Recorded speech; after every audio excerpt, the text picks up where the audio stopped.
All right. I think in this video, I'm going to start a series. I don't know if it's going to be a mini series or a longer series, but it's going to be a series of videos, and there might be, a good space in between each one. But in these videos, what I want to do is lay out the chronology. I don't even know if I said that right. Of Revelation. And I'm going to start here by actually getting in the middle of the tribulation. And I'm going to start here in Revelation chapter 9.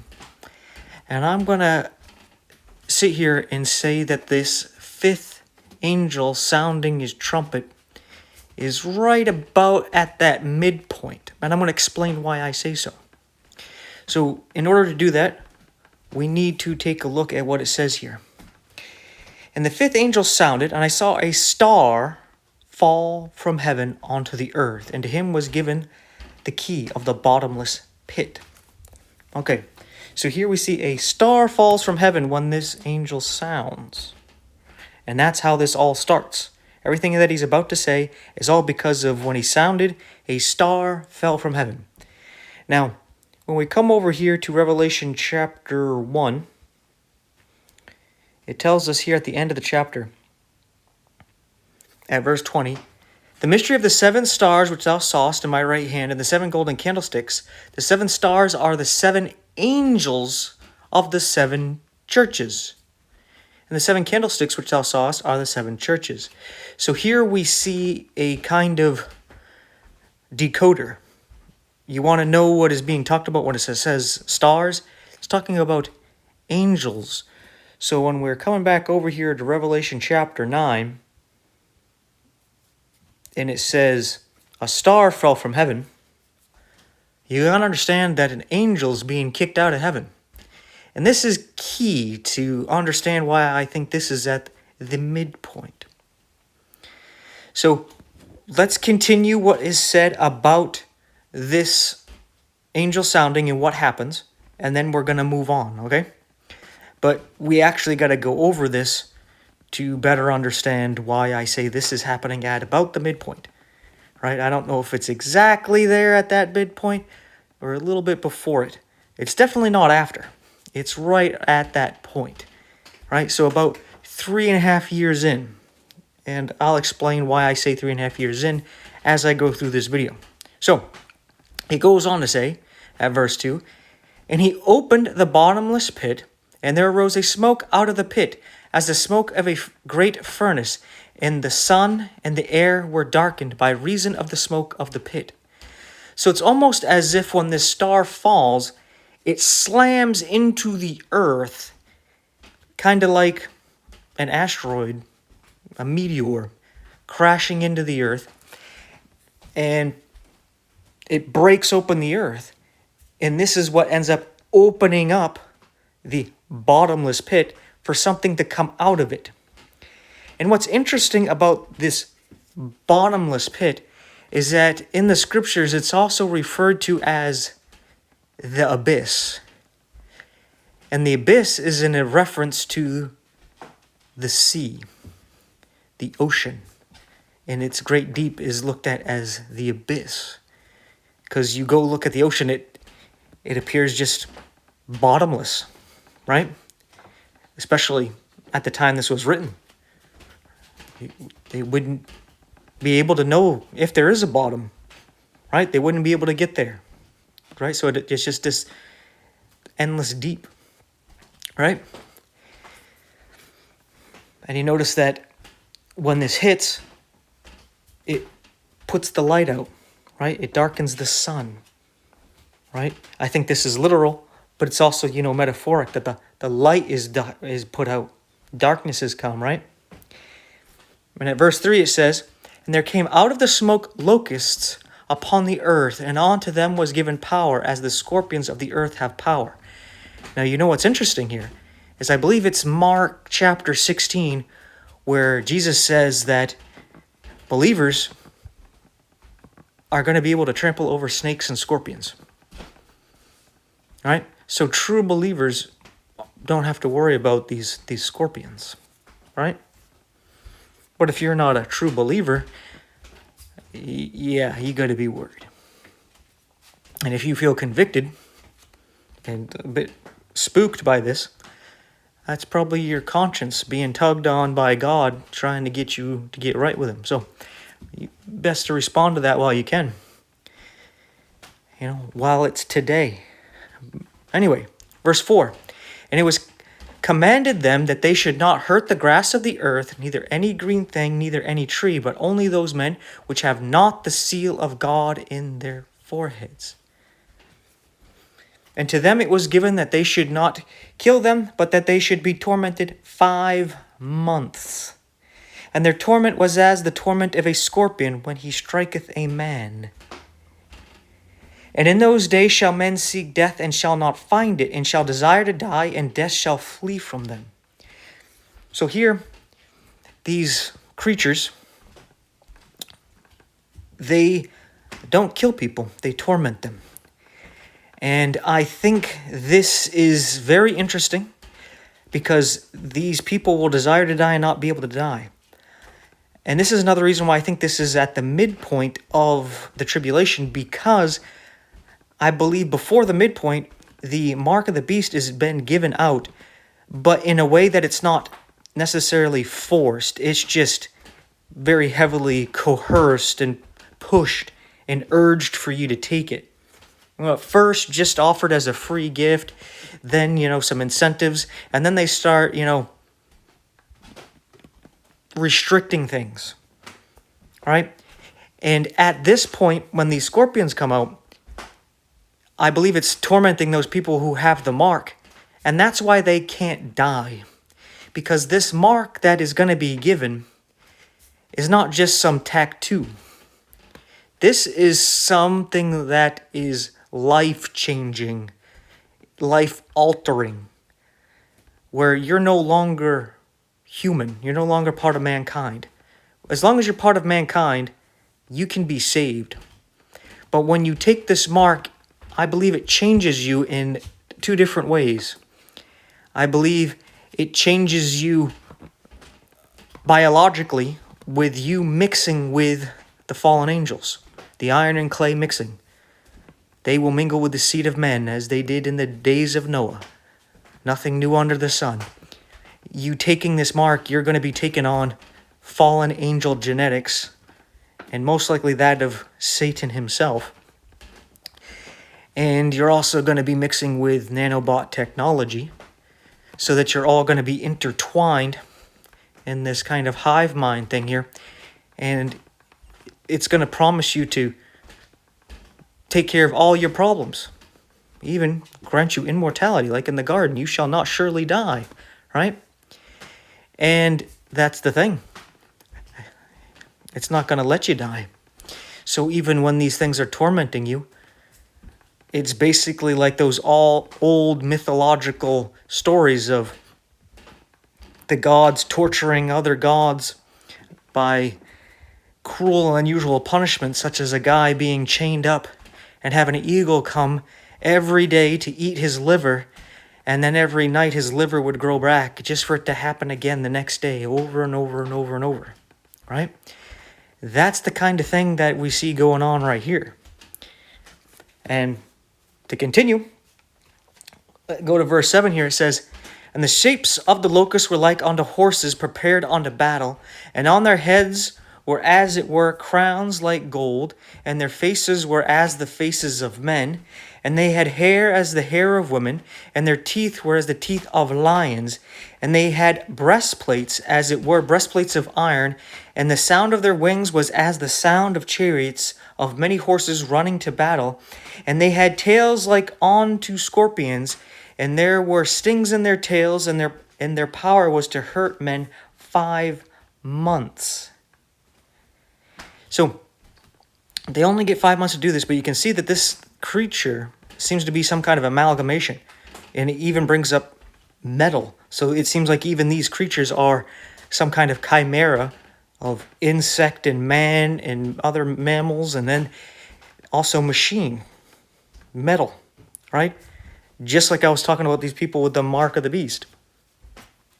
Just some mixing of things that ought not to be mixed together. Right? And then this thing that's said interesting here at verse 11. This is why we had to go through the whole thing here. And they had a king over them, which is the angel of the bottomless pit, whose name in the Hebrew tongue is Abaddon, but in the Greek tongue hath his name Apollyon.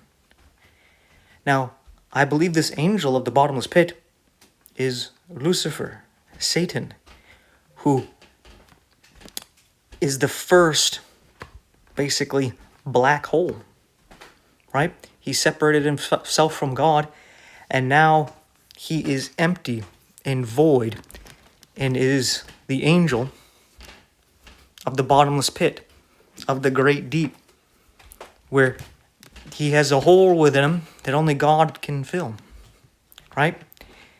And the name Abaddon, Apollyon, is destroyer. Like a black hole, it just devours everything. And the act of devouring is an act of destroying. Right? So we got this destroyer, right, coming up out of the bottomless pit. And this is in Revelation chapter 9 at the sounding of the trumpet from the fifth angel. Right? So keep that in mind here.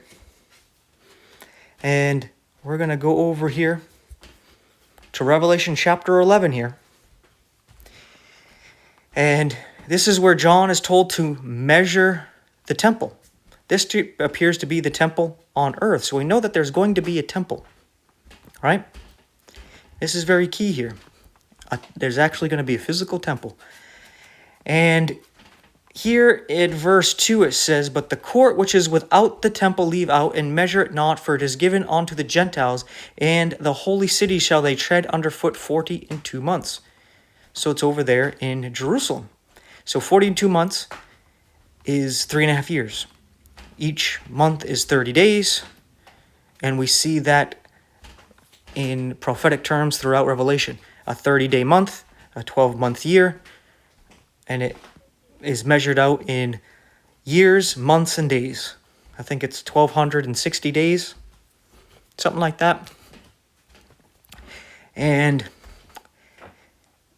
here at verse 3 it says, "And I will give power unto my 2 witnesses, and they shall prophesy 1,260 days clothed in sackcloth." So you see, for when the temple is built, we see the Gentiles are going to tread it for 3.5 years, and we have 2 witnesses preaching for that 3.5 years, right? And then at verse 7, after the 3.5 years, check out what it says. "And when they shall have finished their testimony, the beast that ascendeth out of the bottomless pit shall make war against them, and shall overcome them and kill them." So we see here that that beast that comes out of the bottomless pit, which appears to be that angel of the bottomless pit, Apollyon, Abaddon, he comes up about 3.5 years in. We see that he comes and takes out the 2 witnesses, right?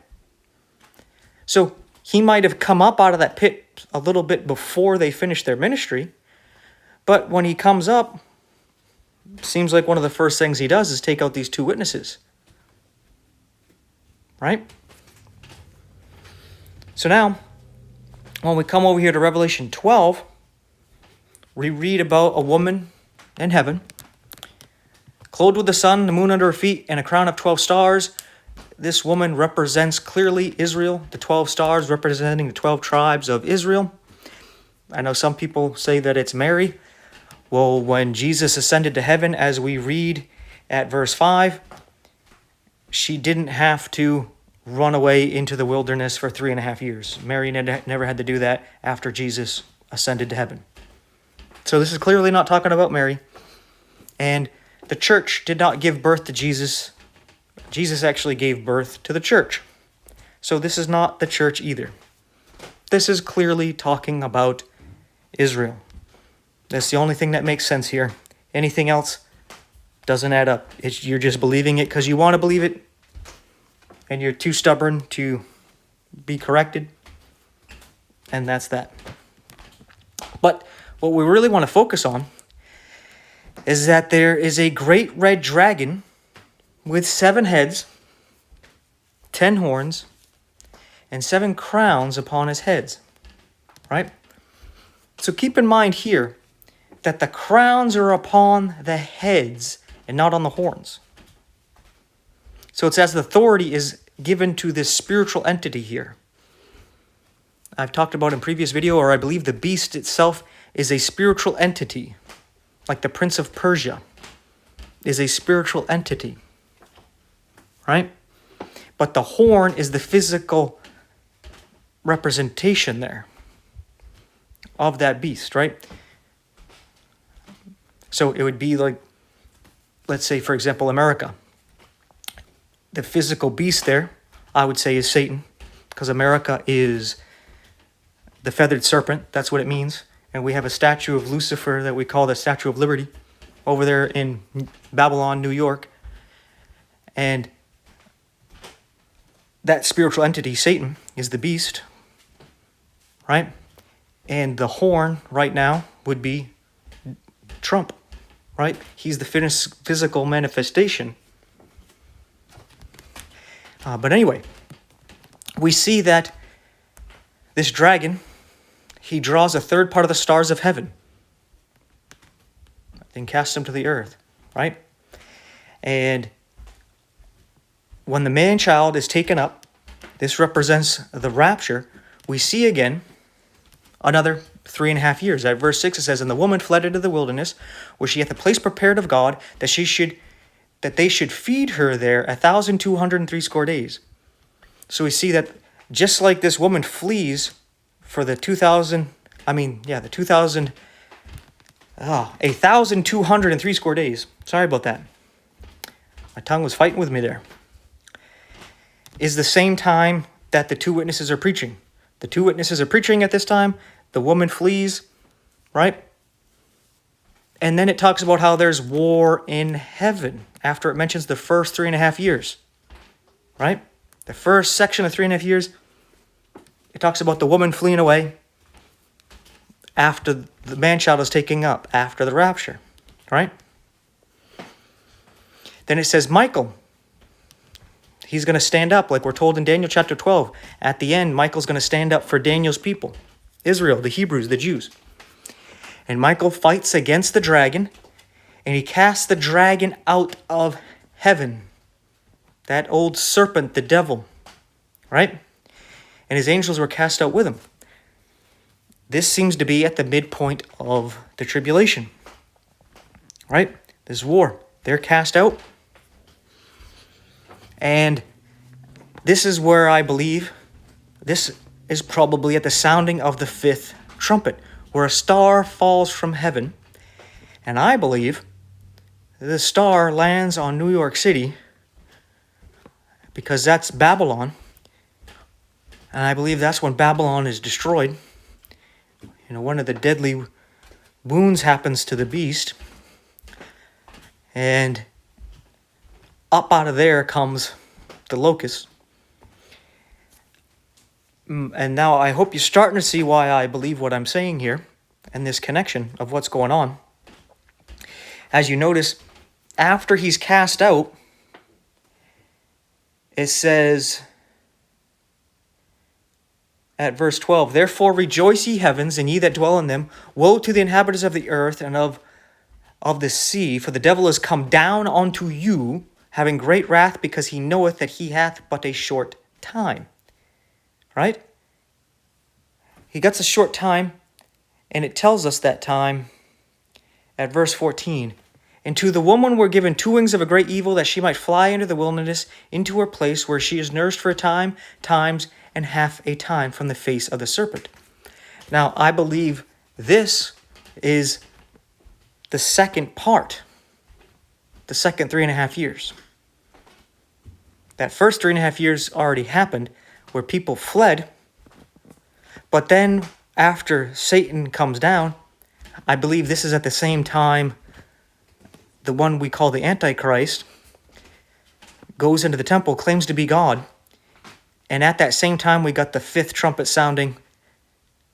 Satan is cast down. The Antichrist receives a deadly wound because he doesn't have Satan's divine protection at that time because he's cast down. I shouldn't say divine protection. I should say supernatural protection. To us, it seems divine, but an unholy divine, a satanic, hell-bound divinity there, right? Not true, godly, righteous divinity. Just to be clear on that, anybody think I'm saying something that I'm not really saying? But anyway, so we see there, he's cast down. This seems to be at that fifth trumpet. He's that angel that comes crashing down, and he knows he got a short time. He doesn't have 7 years.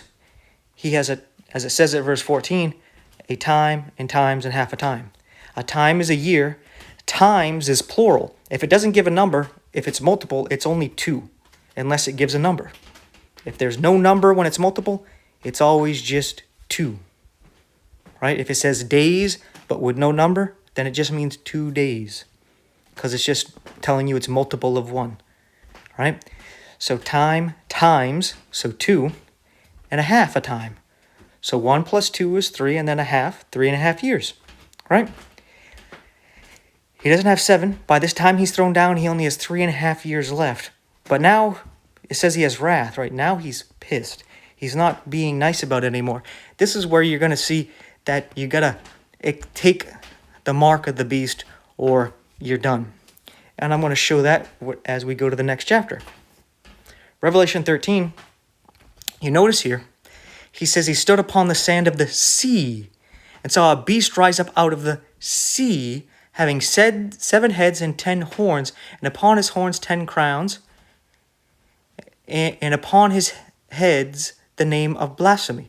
So you notice here, Satan is cast down, that great dragon who have 7 heads and 10 horns, but the crowns were on the head of the beast because it was in the spiritual realm.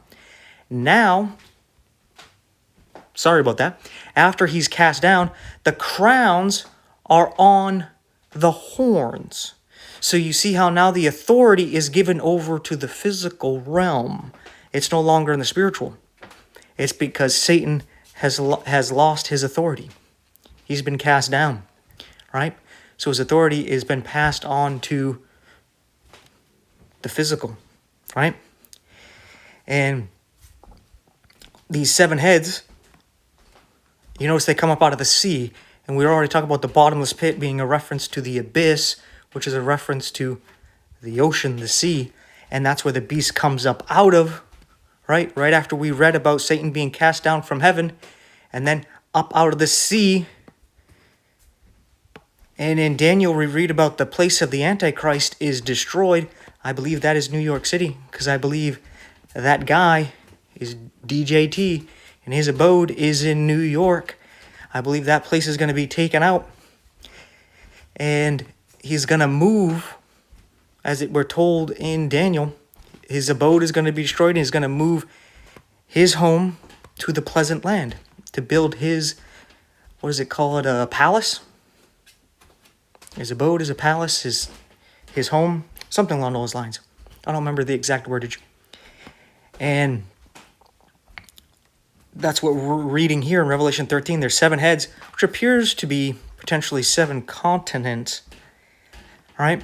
But one of them has a deadly wound. I believe that's when he came crashing down into New York, right?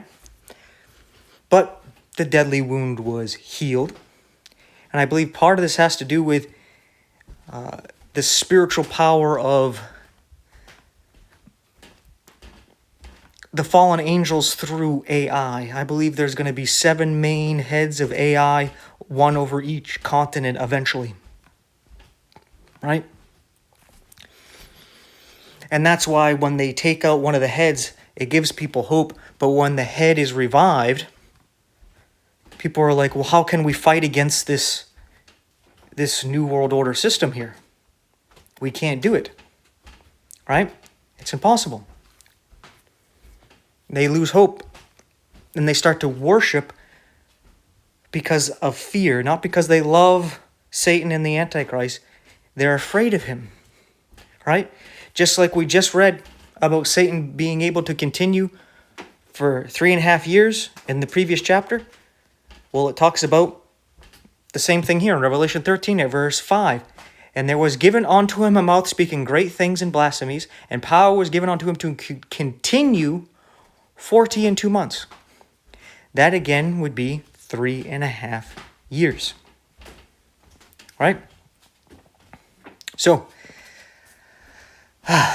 with that being said, you can see here that this is when he, at verse 7, makes war with the saints, right? No, he's no longer pretending to be nice, right? He guts to get his thing done, and he's going to do it however he can do it, right? And at this same time, it says a beast comes up out of the earth and had 2 horns like a lamb, and he spake as a dragon. Now we read about Babylon is fallen, but it says it twice, Babylon is fallen. Now I think that has to do with New York, and I think it has to do with this right here. I think the beast is something more spiritual, such as the fallen angels showing up as gods, right? The old gods, claiming to be alien saviors of the world, coming to save us from ourselves. And their connection with AI, I think all of that, and they're going to help with the technology to give us a big jump to push all this stuff along that's going on right now. All the stuff we see developing, they're going to give it a little kickstart to push it further along real fast, because he has just a short time, right? But this beast here, I believe this here, the one that people call the false prophet, I don't think this is the false prophet. I think what this is right here, the beast coming up out of the earth, right? He comes up like a lamb. Jesus, a lamb, came up out of Israel, right? But he speaks as a dragon. I believe what happens here is when that 5th trumpet sounds there, by that time, the man of sin, the Antichrist, has already been identified and has probably already been given a crown that has to do with being crowned king of Israel. And I believe that happens at the 6th seal. The Antichrist is given a crown and he goes forth conquering the conquer. I believe this has to do with Donald Trump and him given some special treatment by Israel, and he's going to help them grab more land, as Netanyahu says he wants to take the land between the Nile and Euphrates. And he's going to help build that 3rd temple, and I think it all has to do with that. And when that 5th trumpet sounds, war in heaven has been taking place. Michael casts down Satan. He falls, hits New York. That's where the bottomless pit opens up. Babylon is fallen. The beast comes up. And then the 10 kings come up shortly after, because those 10 horns didn't have crowns. By the time this happens, they got their crowns, right? And I think this lamb-like beast is actually the harlot, Israel. And by this time, the Antichrist abode, New York, has been destroyed. He moves to Israel, right? He establishes his abode there as the head of the New World Order, of the new United Nations or League of Nations. They might have a new name for it. I don't know what it would be. But you're going to have the whole world start to unite as a one world government, a one world religion, a one world economy, one world media outlet, one world education system, one world technology. But Israel's going to be the head, and the mark of the beast, 666, is going to have something to do with probably that supposed Star of David, which is actually the star of Rephaim, the star of Saturn, Kronos, or Satan. And I believe it's going to have something to do with that, with those two triangles, one facing up, one pointing down, has to do with male and female coming together, a mixing of things like angel and man, man and machine, man and animal. All right? Mixing these things together, an amalgamation, a chimera, which damns the soul. And this beast here, Israel, the harlot, is the one that actually gets people to worship the beast that was and is not yet is. Right? Who was cast down, but is back. You thought he was dead. Satan cast down from heaven all the way down into that bottomless pit, but he comes up. That's crazy, right? Makes an image to this beast and is going to force everybody to worship it or die. Right? You following with me so far, I mean? So now when we come over here to Revelation 17, we read about this harlot. Right? And it says that this harlot is guilty of the blood of all the saints at verse 6. And I saw the woman drunken with the blood of the saints and with the blood of the martyrs of Jesus. And when I saw her, I wondered with great admiration. Now, we know that the combination of Israel with Rome, iron and clay mixing together there, the start of it, put Jesus to death and put the Christians to death. Right? And Jesus even said that the Pharisees are guilty of the blood of Abel all the way into Zacharias, I believe, is the father of John the Baptist. Right? He says you're guilty of all that righteous blood that was shed.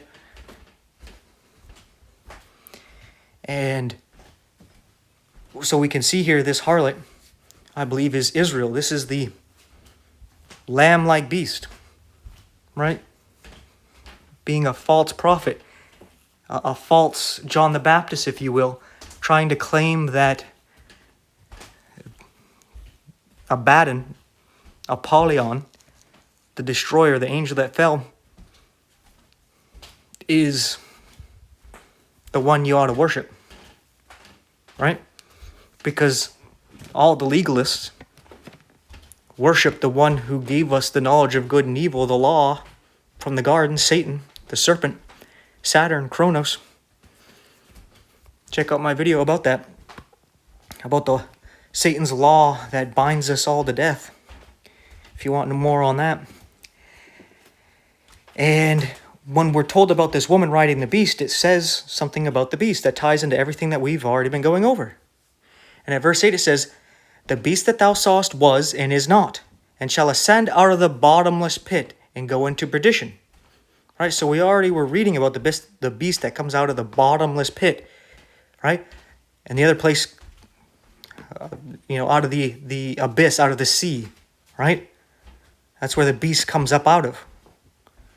So you can see how when we read in chapter 9 about something coming out of the bottomless pit, then in Revelation 13, the beast comes up out of the sea. And now we hear in Revelation 17 that the seven-headed beast comes up out of the bottomless pit. So you can see the bottomless pit and the connection of the sea together. Right? So you see why I'm making that connection. You following along? And then you read here that it comes out of the bottomless pit and it will go into perdition. You know what perdition means? Destruction. Right? Apollyon, Abaddon, the destroyer. The beast comes up out of the bottomless pit to destroy and ultimately is self-destructive, just like any other narcissist, sociopath, or psychopath. Anybody who rejects God is just in constant decay, constant self-destruction and trying to bring everybody else into their mess of a black hole life, right? And it says, "And they that dwell on the earth shall wonder, whose names were not written in the book of life from the foundation of the world, when they behold the beast that was and is not and yet is." So you notice something interesting that is said here. Just a side note. I brought up in Revelation chapter 3 where it talks about, at least I believe it's Revelation chapter 3, Sardis, talking about not blotting their name out of the book of life. You notice here it says those names who were not written in the book of life. So you see here, there's people whose names were never written in the book of life. If your name is written in the book of life, it's not going to be blotted out. But you see, the thing is you need to get your name written in that book of life. Because Jesus talks about how one of his disciples wanted to bury his father before he started following Jesus. And Jesus said, let the dead bury the dead. Right? Because he's referring to us as dead. He even says, you know what? It's better to cut your hand off or your foot off or pluck out your own eye if it keeps you from sin, so that when you enter into life, yeah, you may be crippled or maimed or something, but you're not going to be thrown into hell. So you see there, he says, you haven't even entered into life yet. You enter into life after judgment. Or if you accept your judgment now at the cross, you can die right now. Your past, present, and future could be given over to Jesus. You can die and be raised up with him in newness of life. Your judgment has already taken care of. You have passed from death to life, as Jesus says in John 5:24. Those that believe in him will not come into condemnation. They have passed from death to life. Your name is written in the book of life, right? But if your name was never written in there from the foundation of the world, they're the ones that are going to go after this beast because they never got their name written in the book, right? So we see here this beast, right?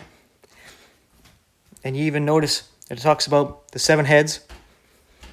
It talks about an 8th, but it's not an 8th. The 8th is one of the 7 that's revived, right? And it talks about the 10 horns haven't received the kingdom yet. That's why I was saying, you notice how their horns and the crowns are on the heads, not on the horns. But eventually the crowns go from 7 on the head to 10 on the horns, right? So this could also mean that the 7 continents can break up a bit. So now, then there's going to be 10 of them. Like something earth-changing is about to happen. Not saying it will.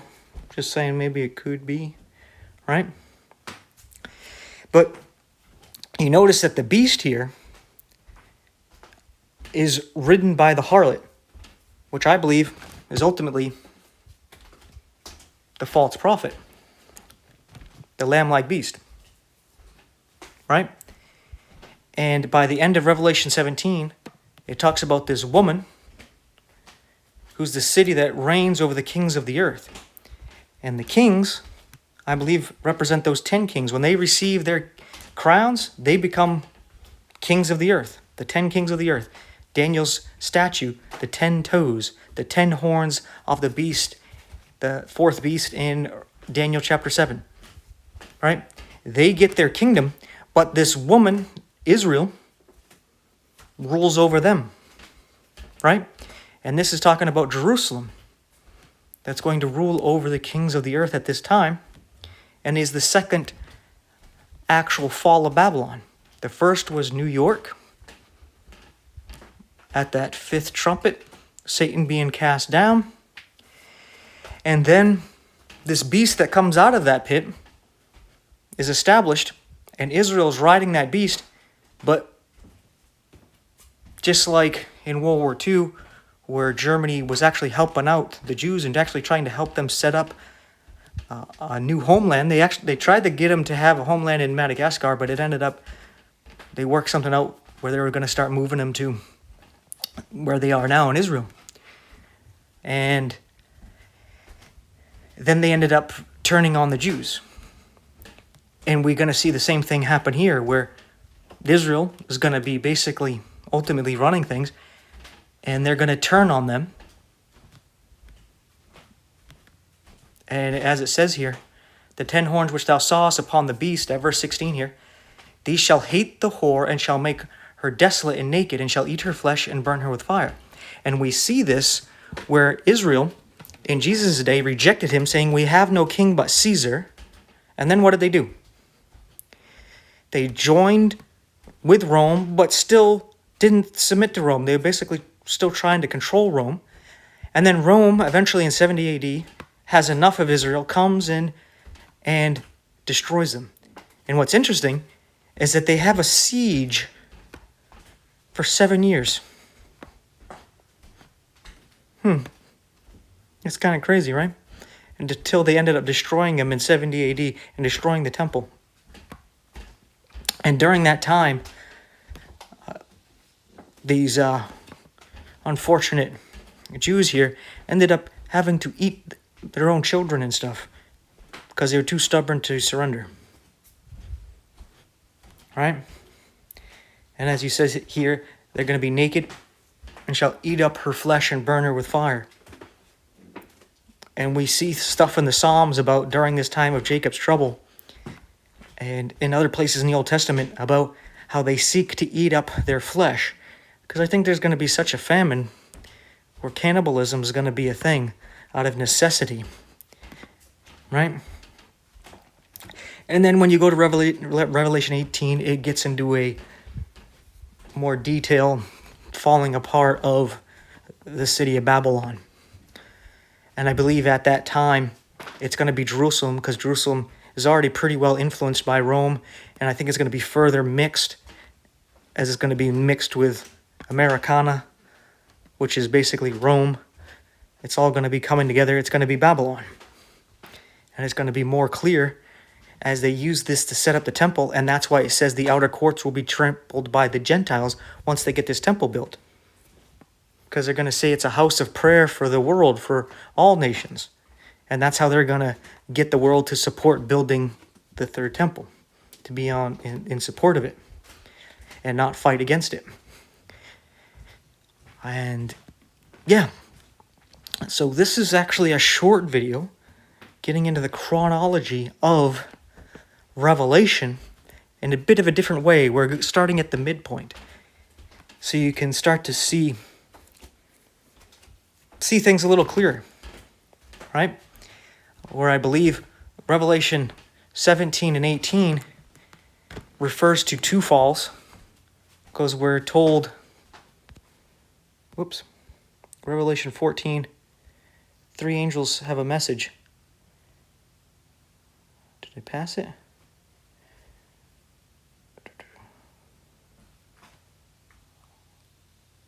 Maybe I got the wrong chapter. Oh, yeah, it was right in front of my face. Verse 8. And there followed another angel saying, Babylon is fallen, that great city, because she made all nations drink of the wine of the wrath of her fornication. Her fornication, her mixing, right? We have no king but Caesar. They committed adultery on God and mixed with the god of this world and his governments, right? And then they passed that fornication on to all the nations to bring them all in on this fornication. And then they all end up turning on the whore. Right? So you can start to see from there, at this midpoint, I know it's a little weird to look at it from the midpoint. From there, you can actually start to go backwards and forwards from there. Because then you can see, okay, the fifth trumpet is about the midpoint. So things before that happen in the first 3.5 years. And then things about that time, like the sixth trumpet and on, are right around the time of the midpoint and on. All right? So this might help you in studying it. Or maybe not. Maybe I'm completely off here. But I would ask you to think about what I'm saying here, and even take the time to look into it yourself and just take the premise that I'm correct, go into it and see if it lines up. If it lines up, then be like, okay, it is correct. But like I say, check it as a boat. Is there holes in this boat? If there's holes in this boat, I don't want to get in it. So if you take it and be like, test it, be like, you know what, I don't see any holes. I think it's a safe boat. Let me go in it and just drive it around here close to shore. In case it sinks, I can swim back to shore. Let's see if it floats. So you take it out for a few hours. No water's coming in. I think we got something here. We can go out deeper in the sea with this thing. but you start to get water and be like, okay, there's something coming in. We're not quite sinking, but there's an issue. Maybe we got to work on that. Or maybe it just sinks. Be like, yeah, this is just a big hole. It just completely sunk. You're way off. Be like, all right, let's scrap it and start over. All right. So with all that being said, thank you for your time and attention. Please look into these things. Tell me what you think. And yeah, let me know if you think I'm biased or something, because I bring up DJ T a lot. Some people think he's gone, he's passed on. I think he may have some health issues, but I don't think so. I think he's just being hindered at the moment because of prayers, and God's doing some stuff.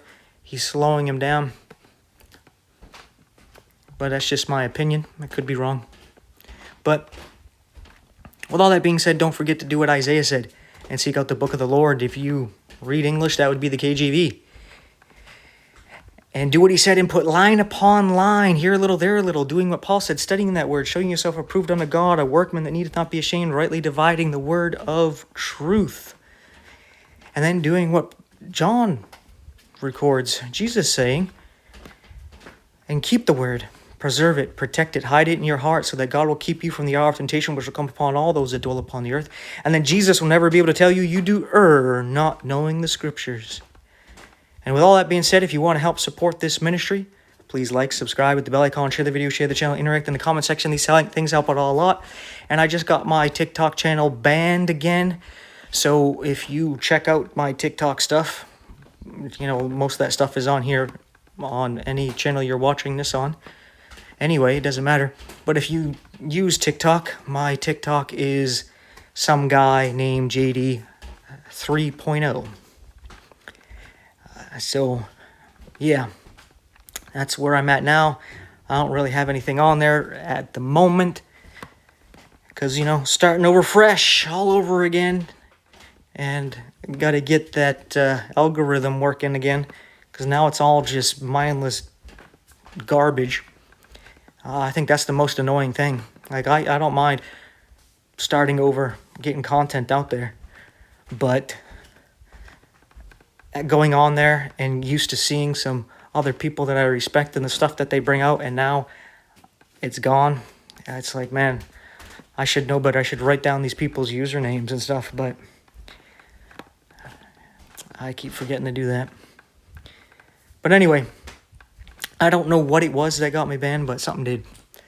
So if you want to help support this ministry to make sure I can keep on going no matter what comes my way, if you're able to, there's 4 ways you can donate to this ministry in the info description box if you so choose. And what would really help is your prayers. Prayers that I don't go against the guidelines, I find a way to even work around them, some loopholes and stuff if possible. But that God would protect these different outlets to reach people. That He'd continue to use me to do so, and use my ministry or ministries, I don't know how you look at it, to reach others. And that He would watch over all of us as born-again believers and protect us and provide for us until He comes and gets us. That would be fantastic. Just an amen in Jesus' name to that. Should be all we need. And thank you so much for watching. Take care. I'll see you in the next one, and may God bless you and yours.